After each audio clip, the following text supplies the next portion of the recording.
আজকের একটা customer blouse piece এনে বলছে আমার এটা বানিয়ে দাও। এটা কিভাবে বানাবে সেটা তোমার উপর নির্ভর করছে, তুমি যে ডিজাইন দেবে আমি সেই ডিজাইনটা আমি করব।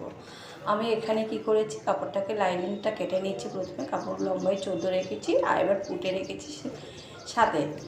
আর এদিকে গলার যে মাপটা কাটবো সেটা 3 রেখেছি, আড়াআড়িভাবে 6 রেখেছি। এদিকে একটা দাগ টেনে নিলাম, এখানে গলার দিকে দাগ টানলাম, আর এটা বগলের পোর্শনটা বেরিয়ে গেল। এবার এখান থেকে পয়েন্টের মাপ 10 রেখেছি, ওপরের দিকে 1 ইঞ্চি রাখবো আর নিচে 2 ইঞ্চি রাখবো।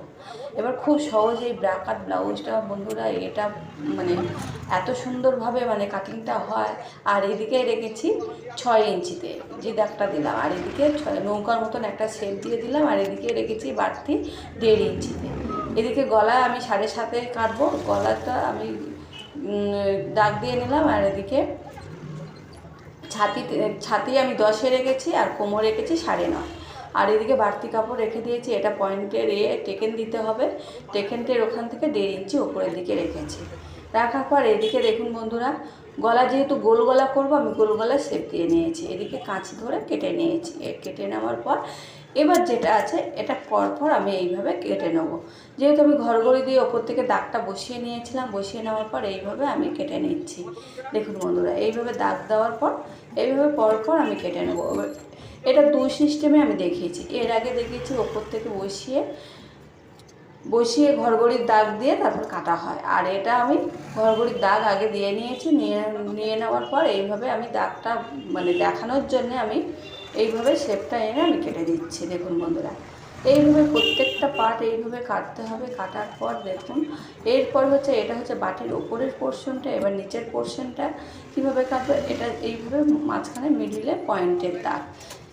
এবার নিচের দিকে আমি যেটা বড় যে এটা পাটটা থাকবে, এটা বাড়তি কাপড় আমি রেখে দিয়েছি। রেখে দেওয়ার পর ওপরের দিকে 1.5 ইঞ্চি কোনভাবে তুলে দিয়েছি। তুলে দেওয়ার পর এটাও কেটে নিলাম। এবার যে বাটির নিচের পোর্শনটা, এটা 4 ইঞ্চি চওড়ায় রেখেছি। এবার লম্বাটা হবে ডবল ভাঁজ করে নিতে হবে। বাটিটা যেই ভাঁজে আছে ওটাও ডবল ভাঁজ করে নিতে হবে, নিয়ে সেই মাপটা দিতে হবে। আর নিচের দিকে একটু কোণ করে কেটে দিতে হবে, তাহলে শেপটা ভালো হয়। আর এটা হচ্ছে যেহেতু পিছনে স্কোয়ার গলা হবে, আমি পিছনে চৌকো গলা কেটে নিয়েছি। এবার মেন কাপড়টা ফেলে উপর থেকে লাইনিংটা বসিয়ে এইভাবে বসিয়ে একটা করে লাইনিংটা বসিয়ে দিচ্ছি, বসিয়ে সাজিয়ে নিচ্ছি। সাজিয়ে নেওয়ার পর এবার একটা পার্ট কেটে নিলে, এবার বাড়তিভাবে কেটে নিতে পারো, গায়ে গায়ে লেগে কাটার দরকার নেই। একটু কাপড় বাড়তি রেখে কাটলে সেলাইয়ের জন্য সুবিধা হয়। সেলাই হয়ে যাওয়ার পর বাড়তি কাপড়টা কেটে বাদ দিতে হবে। এইভাবে কেটে নিন বন্ধুরা, এটা খুব সহজে এটা কাটা হয়ে যায়। আর এটা এতটাই ভালো ফিটিংস হয় বন্ধুরা, একবার বানিয়ে দেখতে পারো। এটা ব্রা ছাড়াই ব্লাউজ ফিটিং হবে। এবার একবার বানিয়ে দেখে তারপর বলো কেমন হয়েছে। ঠিক এইভাবে আমি প্রত্যেকটা পার্ট কেটে নিচ্ছি। দেখুন বন্ধুরা, সমস্ত বাড়তি করে রাখছি। যখন লাইনিংটা জমিয়ে নেবো তখন সাইডগুলো কেটে দেবো, কেটে বাদ দিয়ে দেবো।